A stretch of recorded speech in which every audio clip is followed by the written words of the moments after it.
Hi, I'm Jack Grisham, and I'm an alcoholic. It's good to be here. It doesn't feel good right now, but I'm sure it'll feel good afterwards. But and this might be like probably the quickest talk ever.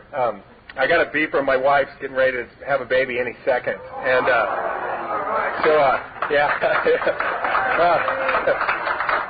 direct result. And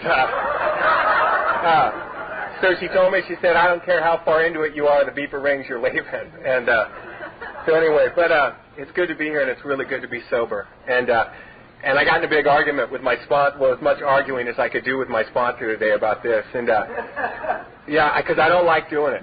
I don't like doing it. It's like you get into the program of Alcoholics Anonymous, right? And they tell you, get out of self, get out of self, get out of self.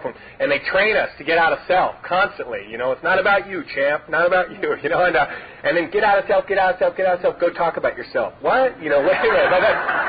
That didn't work. You know, and what I wish they did instead, you know, I wish they'd cut these speaker meetings off and invite people out to come pick up cigarette butts, because I'm like probably one of the best cigarette butt picker-up guys in AA, and I straighten chairs like nobody. I'm a perfect chair straightener guy, and I'd much rather come and do that. So next time you need one of those, I'll be glad to come out.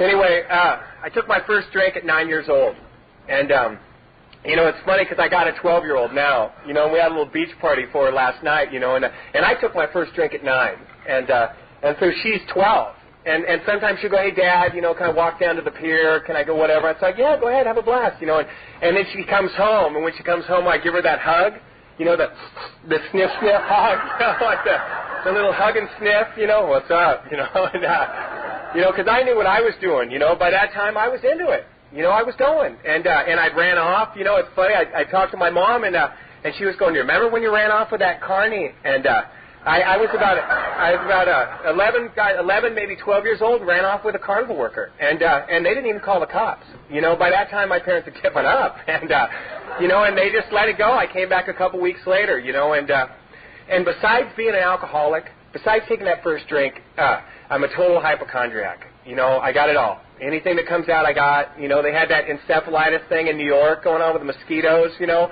And we were in New York a couple months ago, so it's like, oh, my neck's hurting. You know, I'm reading about it in the paper. And, you know, when the pigs got sick in the Philippines, all of a sudden I got a backache. You know, all that going on.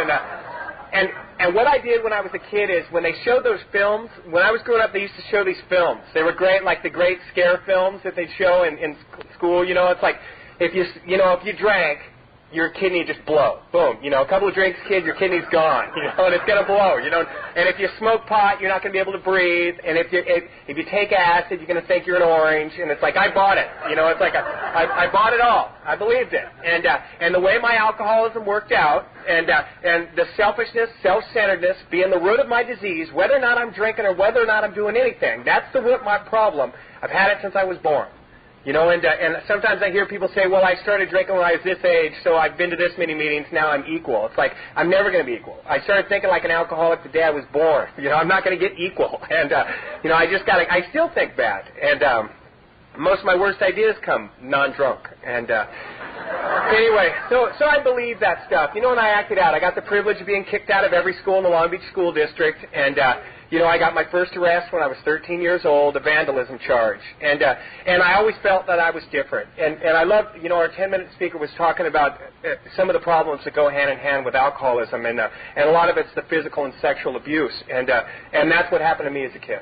You know, there was a lot of physical abuse and a lot of sexual abuse that went on in my house. And you know, and I came from a big family. There were 5 kids, mom and dad, and my dad was a career service guy, like hardcore. I don't know if you ever saw The Great Santini, but it's like that was my old man. And, you know, I used to have my head shaved, and when he'd come home, Jack Grisham reporting for inspection, sir, you know, and I'd have to salute him, you know, and he'd check my room. And my dad was a drunk, and he was good drunk. He was better drunk. You know what I mean?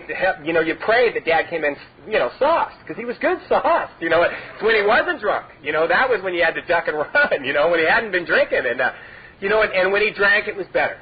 You know, and my dad came to these meetings on a court card. It's like I always go out of my way. I look for business guys, and I always go out of my way to say hi, because I wonder if anybody ever said hi to my dad when he came in, and because he didn't make it.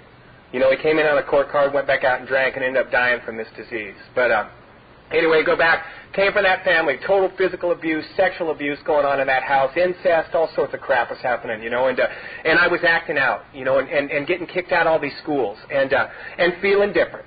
They talk about us feeling different constantly, you know, and I was a great chameleon. I could hang out with the jocks, and I was a jock. I could hang out with the smart kids, I was a smart kid. The loadies, I was a loadie. You know, it's like I could do it all. You know, I'm a salesman. I'm an alkie, you know, and I could fit in with everybody, but I didn't feel like I belonged. But I could con you into it, you know, and getting kicked out of all those schools. And on and off, you know, I would drink, you know, or get high. And you know, I heard one lady identify as an addict, and I love that. I heard this great thing one time, because I came into this program as an addict, you know, and I heard this old-timer say one time, and he goes, he wants the addicts to stay. If they come in, you know, then you're welcome here. You're welcome to stay, you know, and we want you to hear what's going on, and we want you to learn about the traditions of Alcoholics Anonymous. And if you're just an addict, we want to help you get to Narcotics Anonymous, and, you know, and help out. And what he said on this thing, he said, son, he goes, I'd much rather be having you at the podium talking about dope and me sitting in the front row than me sitting up at the podium talking about booze and you out there ripping off my apartment. And, I love it. You know, I love it, man. And I stayed. And I learned that I was an alcoholic, you know, and did that drinking. And, you know, they talk about, and I didn't believe I was an alcoholic when I got here. Yeah, I don't think anybody does. You know what I mean? I mean, we may say we are, but I don't know if we believe it. But I didn't believe it, you know. And I had to look back. And the first time, you know, we talk about that compulsion and that obsession, you know, and when I got here, I'm not an alcoholic, I'm not like you, I'm not an alcoholic. But I had to look back, and the first time I ever had that compulsion and that obsession was with cooking spray. And it was with Pam, vegetable shortening, and alcohol being cunning, baffling, and powerful. It called itself Pam and hid in a can. And I was at a party, and it's not drugs. And it's not booze, it's just Pam. And so I say, you know, the guys are spraying it in a bag, and so I say, can I try that? You know, it's like, yeah, I'm a little kid. You know, I'm like 12, 13 years old. I got hair down to here. I'm like, what's up, little surfer kid? You know, and so they break out the Pam, and so I get it in the bag, you know, and it's like, you know, the walls are like, oh my God, can I get another? And you know, and I have another, and then I have another, and I finish off that can of Pam, and so I need some more Pam. I know where to get it. Mom's got Pam, and so I go to my mom's house, and I finish off Mom's Pam, and the compulsion and the obsession kicked in, and I was on a Pam run, and it's 10:30 at night, and I'm walking down the street, knocking on doors, going, my mom's baking cookies, got any Pam? And the funny thing about it is I ended up doing a 4-step before I was even on the program. I was in health class, and out comes scare film about inhalants, and all of a sudden, you know, I'm in the chair just having a panic attack, you know, watching this film, you know, they're carting bodies off, and I'm watching the film shaking, and they stop, and the teacher goes, any questions? I go, yeah. And I raise my hand, he goes, yeah, Jack. And I go, I've been doing Pam, you know, and, you know, I think I got a problem, you know, and so a little 4th and 5th in health class. And anyway, but that's, you know, crap I do. You know, 13 years old, I got my first arrest, and I've been arrested 30-something times since then. And, you know, like I said, in and out of schools, you know, I was constantly getting kicked in and out of schools. I was good, you know, and people liked me. We're likable guys. Alcoholics are likable people, you know, and we're always getting a break, you know, and people were always giving me a break. And coming from the sexual abuse that had gone on and how I felt inside, you know, I felt awful. I felt sick inside. My body didn't matter. I was getting the hell beaten out of me at home, you know, getting tied up at home, getting whipped with Hot Wheel tracks till I was bleeding, and, you know, and that's what was going on at my house, you know, and I felt like crap. And you know, back then they don't treat, you know, child abuse like they treat it now, you know, and I remember, you know, that one of the way they started to find out something was going on is one of the noon aides reached out to give me a hug, and I cowered from her, you know, because I thought I was going to get hit. You know, I didn't know she was going to hug me. You know, I thought I was going to get hit. And I got in trouble in school. And they called everybody, and it was a big deal. You know what I mean? It's like they got the principal there, they got the cops come in from outside. You know, I had hit a kid in the head with a tray at the lunch line, and he deserved it. He was a bully, and he was picking on the kid behind me, and I just turned around and just let him have it with those green trays right in the head. And so a council needed to be called, and so they call everybody in, the crossing guard, the cops. You know, it's a minor assault, and I'd done some other things, and anyway, and the reason why I was even at that school, because I got tested with a high IQ. So here it is. I feel different. I don't feel like I belong. And all of a sudden they give me a test. And they say, you don't belong. You're different. It's like they're confirming it. You got to go to this school. So I went to this school, and that's where the Trey incident happened. And they got this thing, and the cops come in. And I couldn't believe one of the cops was even sitting back with his jacket open with his little gun there. It's like, what are you going to do, shoot me? I'm in 6th grade, man. You know, it's like, what are you doing? And they did this thing, and they said, and by the way, your son said this and this. And right when they said that, my mom got up, and she walked across the room, and she punched me in the face as hard as she could in front of these people. And I just put my hands up and looked at them. You know, it's like, what? You know, look. You know, and the way they dealt with that is they just stopped calling home. You know what I mean? You just don't call home anymore. And I didn't feel good about myself, you know, and on and off I drank, you know, and back then I was a periodic drinker. When I drank, I drank. You know, I got drunk. And then I'd stop. I'd get panicked and stop, you know, and anyway, that's what was going on. And I didn't like myself, and I didn't feel good, you know, and with that low self-esteem or no self-esteem, if someone was kind to me, I treated them like hell, because I knew what I was. I was trash. You know, that's what I've been told my whole life. I knew what I was. I was trash. If you liked me, you were stupid. And I made you pay for it. The coaches that gave me a break, I was great on the swim team, you know, they were constantly giving me a break. I'd never show up for workouts. I just burned them out. You know, I burned them out. I could have got a scholarship for swimming. I burned it out. You know, all the people that tried to help me, I used them. I stole from them. I used them. And the people that didn't like me, those were the people I wanted to impress. Those were the guys that I had always tried to impress, you know, those ones. You know, and the minute they liked me, I burned them. You know, and that's what was going on with me, you know, and when you mention that, the cool thing about the program of Alcoholics Anonymous is because of this program and because of the steps and the principles involved in this program, I've got a 12-year-old girl that's never got her hand laid on her from me. And coming from a physically, sexually abused family, if I was still drinking, that little girl would be getting raped and beaten, because that's what happens. And today I reach out for that little girl, and when I reach out, she sticks her arms back to give me a hug because of this program. But I want to go back. I was drinking, I'm getting kicked out of school, and I got involved in punk rock. And when I got involved in punk rock, it was unbelievable. It was so good. Yeah, it was about 1977. It was right when it was starting, 77, 78. I was stealing. I was robbing. And this girl goes to me. She goes, I know some guys that are just like you. She goes, you should meet them. So we met at her house, and they were just like me. I was stoked. We talked about all this stuff, and we ripped her off that day. And we ripped her off. We left, and we went and started a band. And I started this punk rock band, and it was, you know, I'm just fresh out of high school. You know, I'm fresh out of high school, and I'm in this band, and I'm getting paid to rob, pillage, and steal and get drunk and be an animal. I was getting paid for it. You know, it was unbelievable. And the crazier I got, the bigger the band got. You know, the more stuff I did, you know, and I feel bad. I've lost a lot of friends that have been, like, in big bands, and I know what they were going through. Because the thing they were going through is they didn't have anyone telling them, you know what, it's not cool. It's not cool what you're doing. Because that's what was going on with me. Any crazy thing I got involved in, I was the man. You know what I mean? It's like I'd go out drinking and I'd get in a fight with the police. And then I'd come back the next night, Jack, what's up? I saw you last night. You know, I'd drive my car into somebody's pool or into a house or something. It's like, you're the man. You know, it's like, you know, I got stitches. I'm in another fight. I'm arrested again. And I got juice. You know, I walk in and it's like people know me. I walk in places. You know what I mean? You're the man for doing that kind of crap. You know, and they were just letting it go. Everything I was doing, they were letting it go. And, you know, and just constant negative stuff going on. You know, just having nervous breakdowns from all the violence and all the hate and all the arrests that were happening, you know. And anyway, in 1984, I quit that band. It was huge. The band was going great. We're selling out the Hollywood Palladium constantly. I'm selling a ton of records, you know, and I just quit. In the middle of it, I quit because it was going good. You know, things were going too good. I got to sabotage it. In the middle of it, I just walk away. And at that time, my dad died.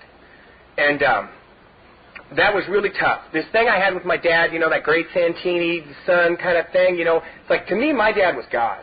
You know, that was it. He was in control, you know. And it's like, I remember one time when I turned 18, I got arrested for this trespassing charge, and my buddy goes, are you going to call your you know, you going to call your dad? I go, are you kidding? I'm pleading guilty, man. And he goes, what? I go, I'm staying here, you know. Don't alarm me. I'm staying, you know, and because I knew what was going to happen, you know, and so I pled guilty, and they sent me off to county, and 3 days later, I get a visitor, and it's my dad. He goes, why didn't you call me? I would have got you out. I go, hey, I'm 18, man, and I'm going to stand here, eat bad bologna sandwiches, and hang out. And, you know, and I'll see you when I get out. He goes, well, I'll be here to pick you up, then we'll settle up. And so I did jail time and got my ass kicked in the parking lot. And but I'm saying that's the effect he had. I was, you know, what I mean, I'd rather go to jail than deal with him, you know, and kick me out. It's like, what are you going to do to me? You know what I mean? Kick me out. You know what I mean? Maybe if you whipped out the Hot Wheel track and started beating me in your office, maybe then I'll think different. But you just kicking me out. Kick away, you know. The cops, you know, what can you do to me? I had Dad at home. I knew what I was getting at home, you know. And when he died, I snapped. You know, and just there was no one left in charge of me anymore. And that little kid, that sexually, physically abused kid that I was, had grown into a 210-pound animal. You know, and I was fighting constantly. Back then, punk rock wasn't cool. You know what I mean? Now you see Sprite commercials, the kids with green hair. It's like, oh, it's cute. Look at John. He's got green hair. You know, back then having green hair wasn't cool. And, you know, just going to the liquor store was a big deal. You know, it's like I'd wake up in the morning, you know, and I got like a nice dress on and pink hair or something, you know, and I'm going to walk up to the liquor store to get a little booze, you know, and it'd be like, I'm going to the liquor store, who's coming? And because you knew if you're going to the liquor store, you're going to get in a fight, you know. You don't go to the liquor store looking like that without getting in a fight. And, you know, so there was a lot of constant fighting going on. I had my head shaved, you know, I'm fighting constantly, and he died, and I just snapped. You know, I started beating on my mom. Started beating on my sister. Started beating on anybody I came in contact with, you know. And I used to have an older brother that my mom used to use as like an enforcer kind of guy. And when I do something wrong, you know, she'd tell my brother, you know, Don, kick his ass, you know, get him, you know. And I remember one time we're sitting in the kitchen, you know, and I had done something wrong. And my mom goes, Don, get him. I go, yeah, get me. Come get me. And, you know, because my brother was a hippie. He was into, like, quarter flash or whatever he was into. And, you know, so, he comes at me, and that was it. And, you know, I kicked the hell out of him in the kitchen, you know, just stomped the hell out of him. And that was it. You know, that was it. Nobody's in charge of me anymore. And I started drinking more and more. And I used to have that list. I had that list of what I'm not going to do. Well, I'm not going to drink booze because my kidney's going to blow out. Well, I drink it. My kidney's good. Booze is good. But I'm not smoking pot because I don't want my lungs stopping. You know, so I smoke a little. Pot's good. You know, I'm all right. They're still going, you know. But no pills. Pills are bad. You know, a couple pills, all right. Pills are all right. You know, and the list just kept getting bigger and bigger and bigger, you know. And I kept adding more onto it, drinking more trouble, more arrests, more, all this stuff going on, you know. My dad died. I started snapping, you know, and drinking more and more and sabotaging myself. I had overlapping girlfriends constantly.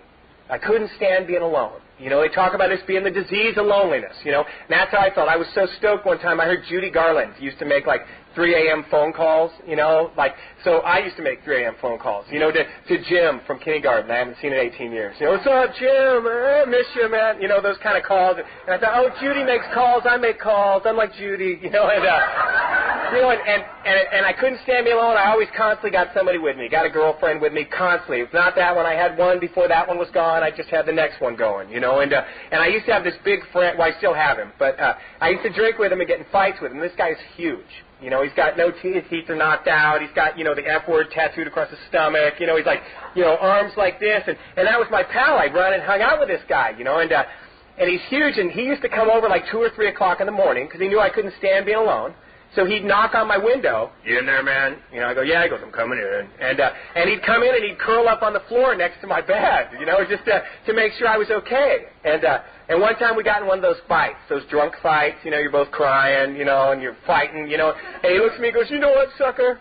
He goes, I'm not going to be your emotional tampon any longer. You know, and that's what he did, you know. He came over, I dished it out, he sucked it up. And that was what was going on, you know. And drinking, overlapping girlfriends. I get a girl pregnant. I got her pregnant, I move her in. Move in. You're pregnant, move in. You know, and who's going to say nothing? Nobody. You know, she moves in, right? And at the same time she moved in, I met a 14-year-old girl and fell in love with her. And I was gone. My brain had gone bye-bye. And, you know, like Apocalypse Now. I was Colonel Kurtz. I was bald. I was bloated, you know, and somebody needed to terminate my command. I was out. And, you know, and I married this 14-year-old. I married her. I ran off. Well, I got the pregnant girl in my house. I ran off and married a 14-year-old. And, you know, and drinking constantly. Drinking. And that's when the suicide attempts start, you know. I started getting that depression. I was always depressed. I was depressed since I was a kid. People used to call home and say, hey, I saw your son. Is he all right? You know, and but it started, you know. And if I wasn't married with a kid coming, I think I was gay because I'm so heavy of a drama queen, it's not even funny. You know, I like a big production. You know, I like show tunes. And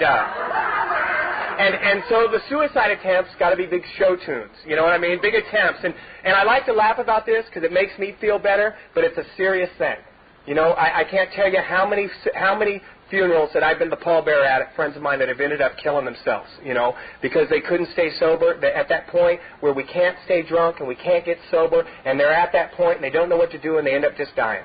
You know, and I've been the pallbearer at tons of those funerals. You know, about 6 or 7 months ago, I buried another friend of mine that hung himself, and I have it constantly. You know, but that day, here's what was going on. I'm at Mom's, and I'm staying at my mother's house. My mom's so sweet, man, and I'm back there and I'm boarding up the windows in my mother's house out in the back. You know, and I'm in my room with the windows being boarded up. And she's going, "What are you doing in there?" I said, "Leave me alone." You know, it's like I'm boarding up the windows. You know, and I got Marvin Gaye on, you know, and you know, Marvin's got to be on, you know, and he's black, I'm black, he's tortured, I'm tortured, you know, I got Marvin on, you know, and I got to be found nude, you know what I mean? Because that's part of the deal. You got to be nude, and I'm nude, and you got to have the note on you.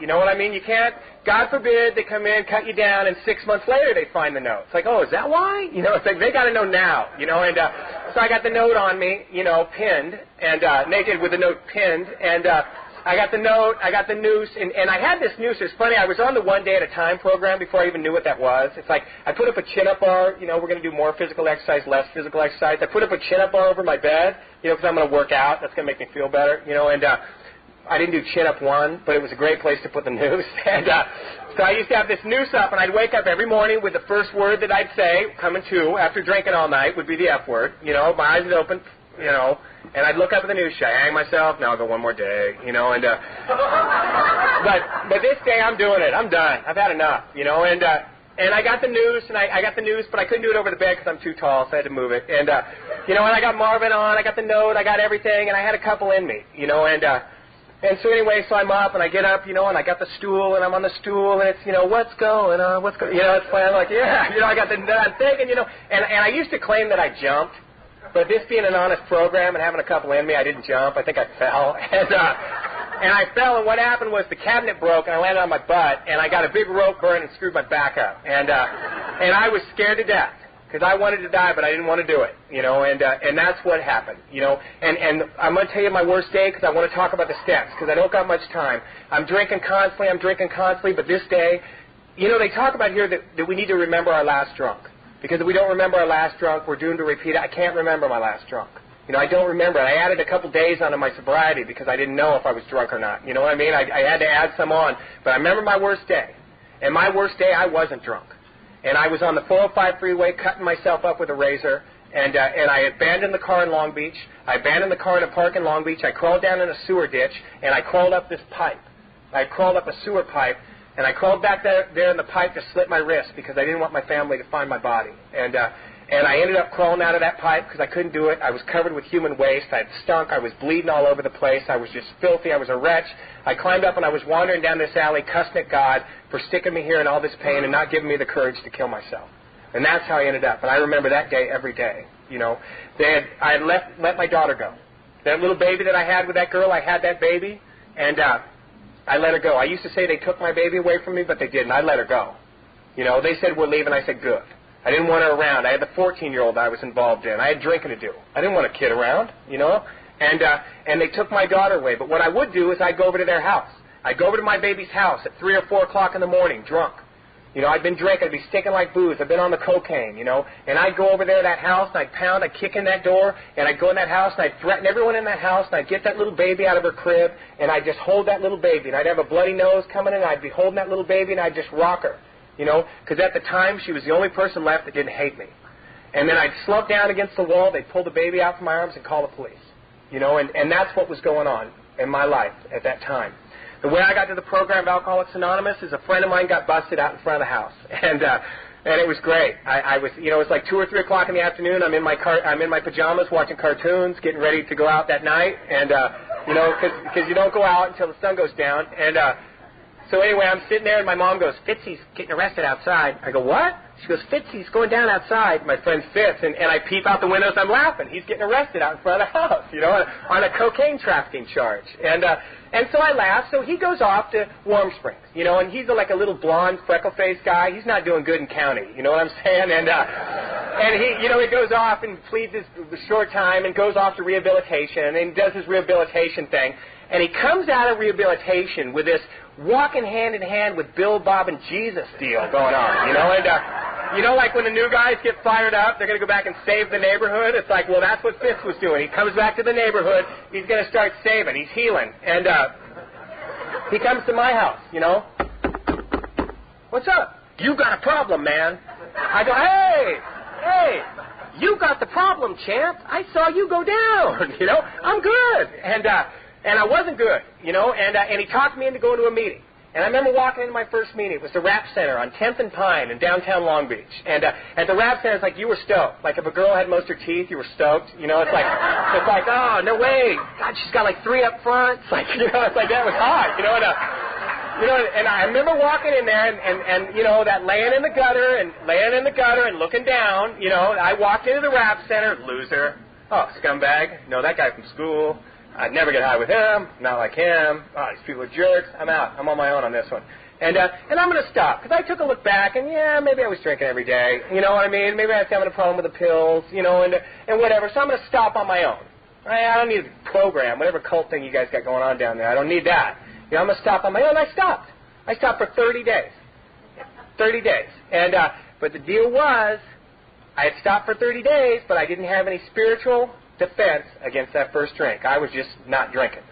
And on that 30-day, I had a job. I got a job as a bartender. I thought that'd be a good job. And got a job as a bartender, and I was going on my first day to work. I went and stopped by to pick up some mushrooms for a friend. And I went, and I got to explain this mushroom deal. I was giving this talk, and I was talking about the mushrooms, and I wasn't thinking anything of it. And this lady comes up in a walker afterwards, you know, and she goes, Jack, loved your story, but what was the mushroom deal? Were they bad? I go, yeah, they were bad. She goes, did you get them from Ralph's? Like,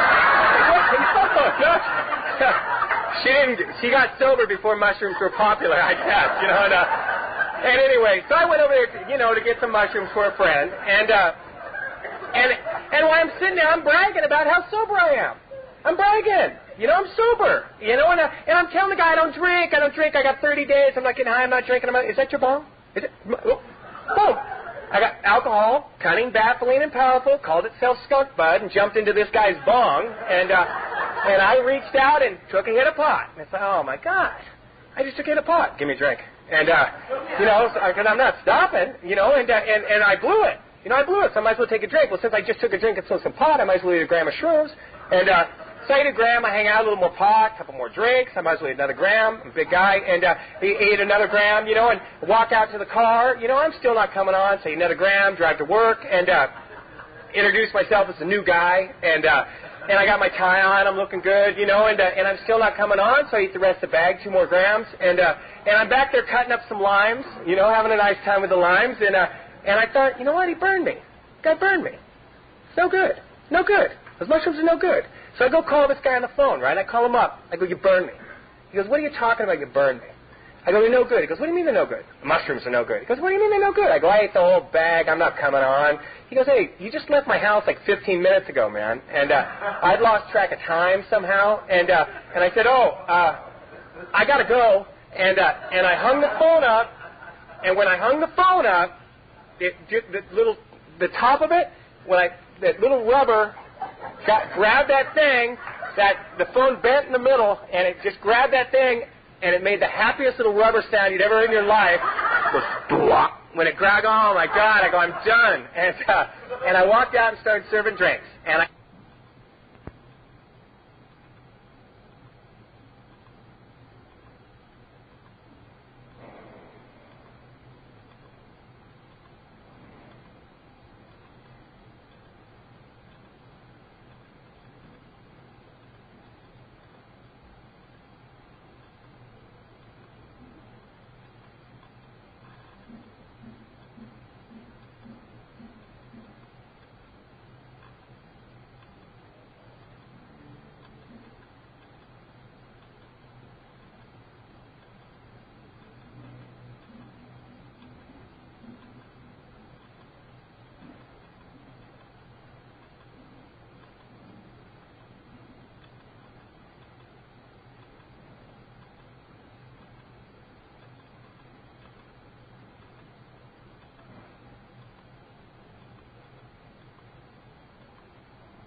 are 5 books, and it's coming to color 16 colors.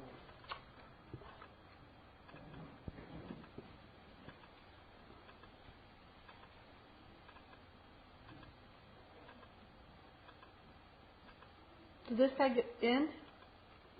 I think so. Or did he get cut off? It said it was done, I think. At least whatever sound it made, I'm assuming it was done. You weren't paying attention to what he was saying? I was at one point, and then I remember it going off.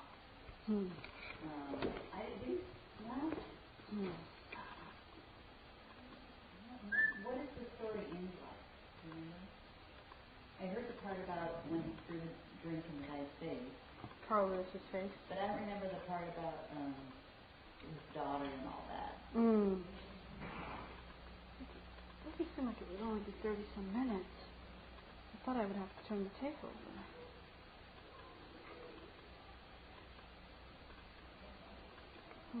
Well, I guess that's it.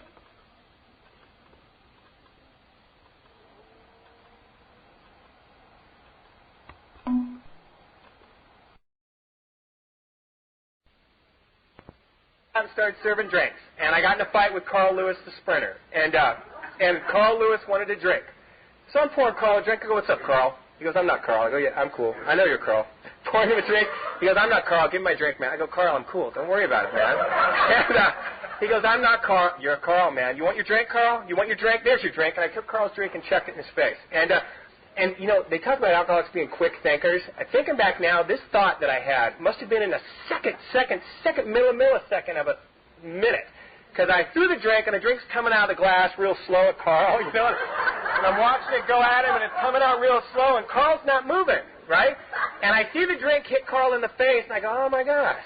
I go, "If that was Carl Lewis, he would have moved way faster than that." So, and that was in the space of a second. You know, needless to say, I was fired, and the whole point of this story is I ended up on the street, and one of those loser scumbag guys from Alcoholics Anonymous came by and got me. He got me, he took me home, he saved me, right? I talked to him the next day on the phone, and I know what I'm going to hear. I talked to him, I go, "Hey, Don, man, how you doing, man?" I go, "You know, I was pretty hammered last night, huh?" And he goes, "Yeah." I go, "You know, I was hammered, huh?" He goes, "Yeah." He goes, "You're an alcoholic, Jack. That's what you do best.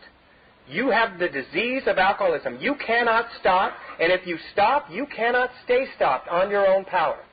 I had never heard that, because what I was waiting to hear from this guy is, "Jack, you're a scumbag.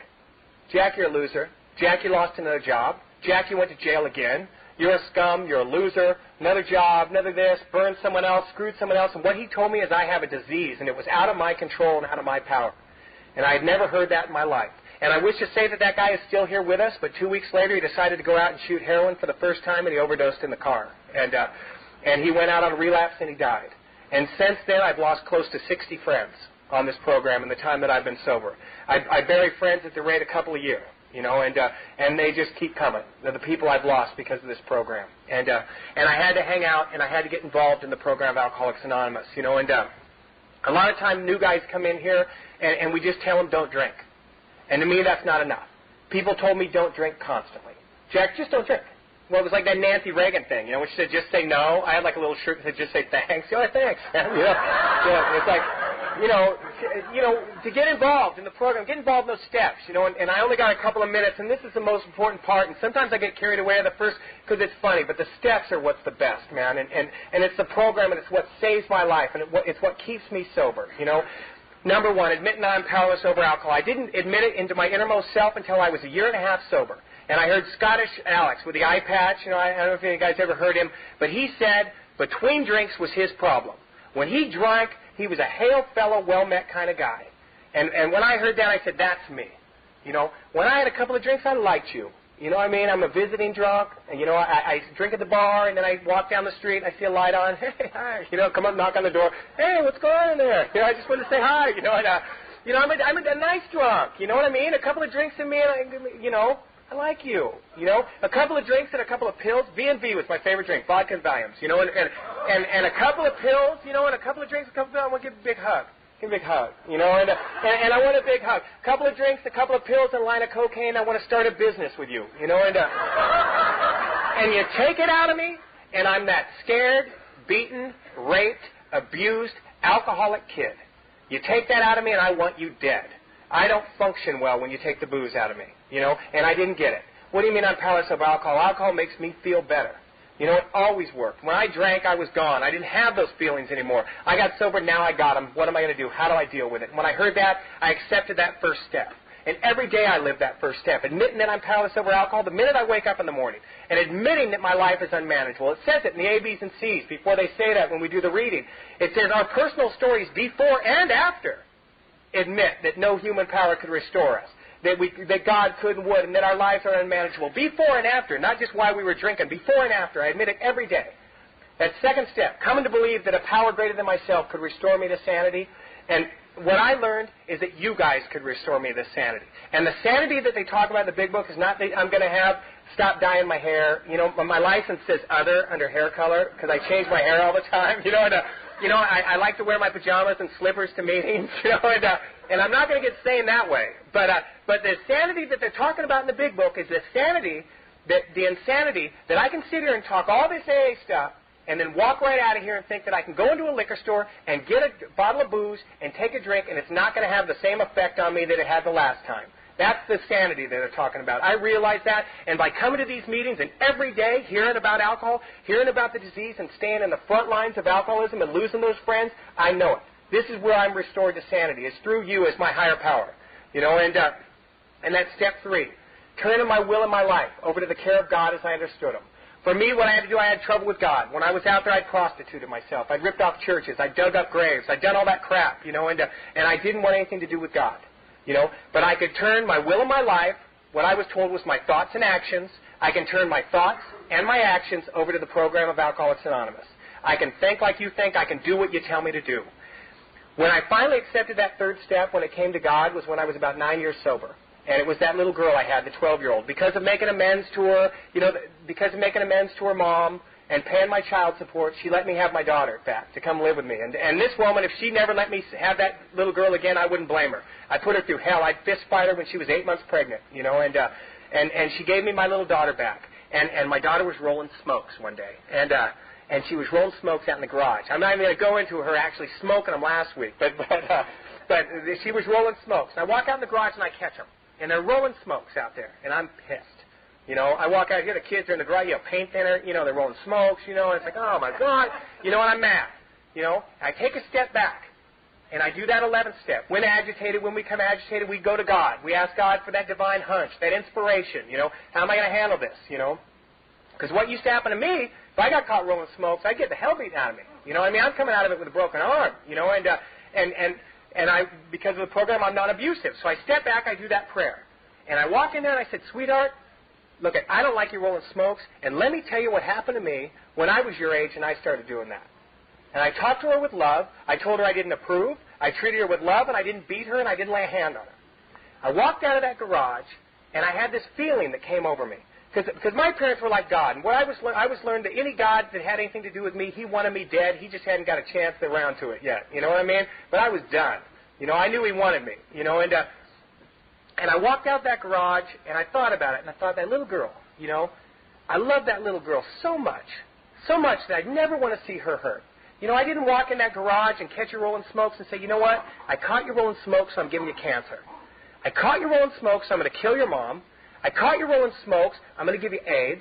I caught you rolling smokes, I'm going to make your life hell. What I did is I walked in there and said, I caught you rolling smokes, and I love you so much, sweetheart, that this is what happened to me. And when I walked out of that garage and I thought about that, I thought about if I'm a human being and I love this little girl so much that I'd never want to see her hurt in any way, I thought, how much does God love me? And when I thought about that, I knew that I was forgiven. And I knew that I was forgiven for everything I'd ever done. And I could turn my will and my life over to that God. But being human, I'm not strong with faith. And I have trouble with faith. So what I do is when I'm not feeling comfortable with my God, I use you guys as my God. I use my God through you. And I'm able to turn my life and my will over to what you guys tell me to do. And I've been able to do that. And I got a couple of minutes, and I don't know, these steps are so important to me, and getting people involved. I love it. In the big book, they talk about, in page 292, they talk about a guy that went to Dr. Bob's house, and he had 30 days of sobriety. And at 30 days sober, Dr. Bob took him through the 6 steps at that time, what they had. They didn't have a chance. They didn't have new guys back then. They didn't have old guys back then. You know what I mean? It's so great now that we can see someone work, the 22 years for a birth. I mean, it's unbelievable. We can see that work, and they didn't have it. All they had is them and someone else. If a guy had 6 months, he was the champ. It's like they had to get it going now. They couldn't waste any time. Look, you got to get involved now. You got to get involved in this program now. And it talks about Dr. Bob taking this guy through the steps in 30 days. He had been 30 days sober, and Dr. Bob ran him through the steps. And that was 1, 2, 3, 4, 5, and 6. And they did it in the afternoon off. He didn't say, hey, work on step 1, and next year we'll catch you for step 2. You know what I mean? It was now, champ. You're going to die. You do the steps now, you get involved in the program now, or you're dead. Go out and drink or do what we do. That's what they used to do, and that's what I was taught, and that's what I do with my guys, and the coolest example of a 4-step I've ever seen in my life, because what I was taught, you sit with your guy when he's doing a 4-step. You don't send him off. Some of the stuff we come in with, we got people coming in here raped. We got people coming in here with all this crap going on. And to just tell a new guy, hey, go home and write about, your uncle raping you, champ, and we'll see you next week, and you come read it to me, That's like saying, here, take a gun, go out and shoot yourself or go get drunk, and what I was taught was that you sit with them. You sit with them and you go over that 4-step together, man. And the best example of a 4-step is a Christmas Carol. We're coming up on Christmas, and a Christmas Carol with Scrooge is wonderful. It's unbelievable. He's one of us. He's a son of a bitch. They just don't show him drinking. You know what I mean? I just wish they would have, had him staggering out with a bottle saying, F you, Tim. And he's got the crutches there, and they didn't. But he was one of us. You know what I mean? There's no doubt about that. And what the spirits did was took him through a 4-step. That's what they did. They came in one night. Ghost of Christmas Past didn't come and go, well, next year we'll come back for the rest. It's like, wait an hour, champ. Someone else is coming after me. And they ran him through. And when you do that 4-step, it's ego deflation. You know what I mean? It's ego deflation. I never once got my ego busted and felt good about it. That feels good. It's like, no, I'm wrecked. He was wrecked. Scrooge was wrecked. At the end of the deal that night, he was wrecked. He was done. He was on his knees saying, please, I'll change. I'll change. I am sick and tired of being a tornado running through the lives of everyone I've ever come in contact with. Because that's what I had done. And when they got him to that point, they had him to the point of 6 and 7. When you finish that 4-step, you've seen what you've done to everyone you've come in contact with, your family, your moms, your kids, anyone you've touched. My 9th step is the phone book of Long Beach, because that's where I lived, man. And, and I saw that, and you do that 4-step, and you look at it, and you get on your knees, and you say, God, please take these from me. Please take them. I do not want to live like this anymore. I got my buddy Kevin that's with me tonight, and he came to me the other day, and he says, Jack, I do not want to live like this anymore. One more time, Kevin OD'd. One more time, he died, and one more time, they're pounding on his chest to bring him back to life. And he says, I don't want to live like this anymore, and I know what he feels like. And that's what he felt like. And to launch into this program, immediately. And I'm out of time, and I'll say this last thing and shut up. I was so mad at this guy last week. This guy, I know he's had 10 years of sobriety, and he was going out of his mind, and I said, look, you got to get involved. Go down and help new guys. Go get involved. Go get out of yourself. We got the disease of selfishness and self-centeredness. Go get out of yourself, Go help new guys. Go listen. Go do whatever. And he talked to somebody else, and the guy told him, wait a minute. You can't give away what you don't got. You're out of your mind. Go study yourself. Then you can help the new guy. It's like, what? There's no way I'm going to get out of self by studying self. It just ain't going to happen. The only way I'm going to get out of self is getting out there picking up cigarette butts. You know what I mean? It's like, and to get involved and to help out and to give away. And these new people, when you got one day more than the guy that comes in drunk. You know what I mean? You can get involved. You can straighten chairs. You can take commitments. You can pick up cigarette butts and get involved in the program of Alcoholics Anonymous. And if you get involved in the program of Alcoholics Anonymous, you will not drink. It's a guarantee. You will not drink. If you do what we do and live how we live, you will not drink. And there's this great thing in the Bible, man. This guy's walking to Christ, and his son's sick, and his son's dying, right? And he wants to walk to Christ. He walks up to Christ. He says, Rabbi, will you come back and heal my son? My son's dying. Will you come back and heal him? And Christ says, go back. It's already done. He's already healed. And that's what this program's about. You start walking and the healing will get done. That's what it is. Don't wait and pray for it. Just get out and do it. Pray and do the work. And if you're new, please stay. I love the program of Alcoholics Anonymous, and my buzzer hasn't rang. So, so I got one more day with a 9-month pregnant wife that's out of her mind. And, but I love it. The blessings that I'll get and the blessing I got from this program is that little girl, that 12-year-old girl, has never seen her dad drunk. She's never been hit. She's never been punched by her dad. You know, I got a beautiful wife that's got a 9-month baby coming. You know, my mom calls me her best friend today. I haven't been in jail in over 11 years, and I'm involved in the program of Alcoholics Anonymous, and I do not drink one day at a time. And thank you for having me.